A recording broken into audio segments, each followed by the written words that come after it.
Взглянем на политическую карту мира середины VII века. На крайнем востоке Евразии набирала мощь Срединная империя, которой управляла династия Тан. В Индии правил царь Харша, объединивший север полуострова Индостан. В Иране доживала последние дни перед арабским завоеванием держава сасанидов. К западу от нее лежала Византийская империя. Что было в это время на севере Евразии?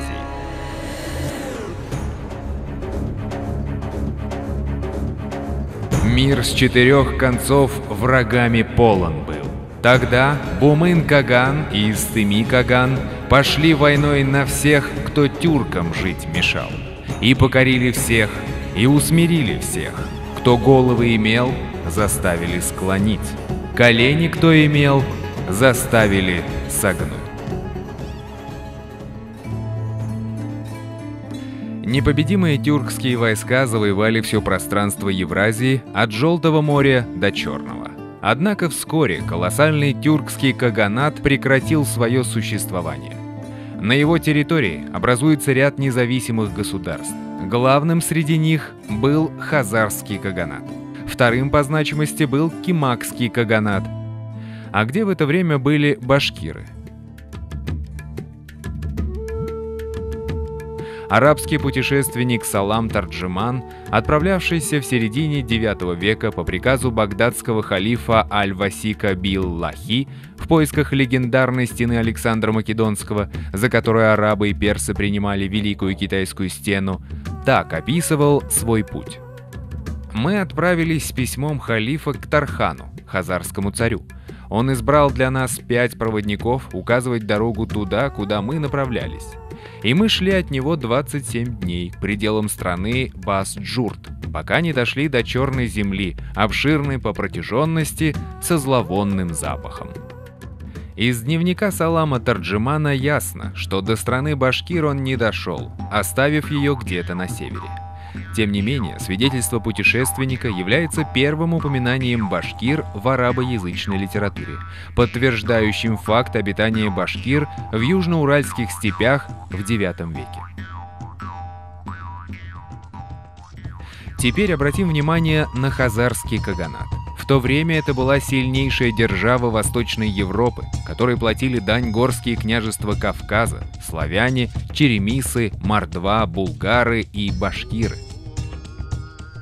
Правитель Волжской Булгарии носил титул Эльтебера. Согласно тюркской табели о рангах, Эльтебер иерархически был ниже Кагана, так как являлся обозначением вассальных князей. Можно предположить, что правитель Башкирии тоже носил титул Эльтебера. Данный вывод вытекает из письменных источников. Персидский автор XI века Абу Саид Гардизи писал: «Этот Башджурт был одним из хазарских вельмож и жил между владениями хазаров и кимаков с 2000 всадников. Хазарский хан отправил к Башджурту человека, требуя, чтобы он прогнал славянина.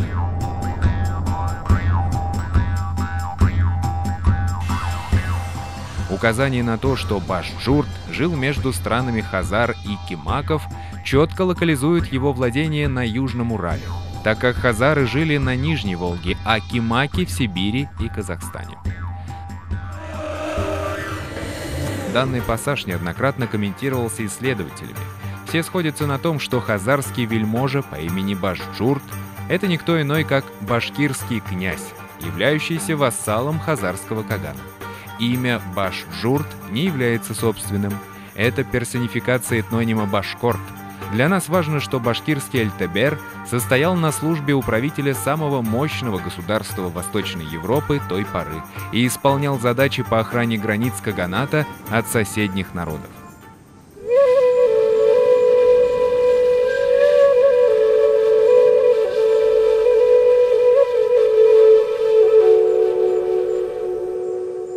В лице Башджурта мы находим первого известного нам правителя Башкортостана.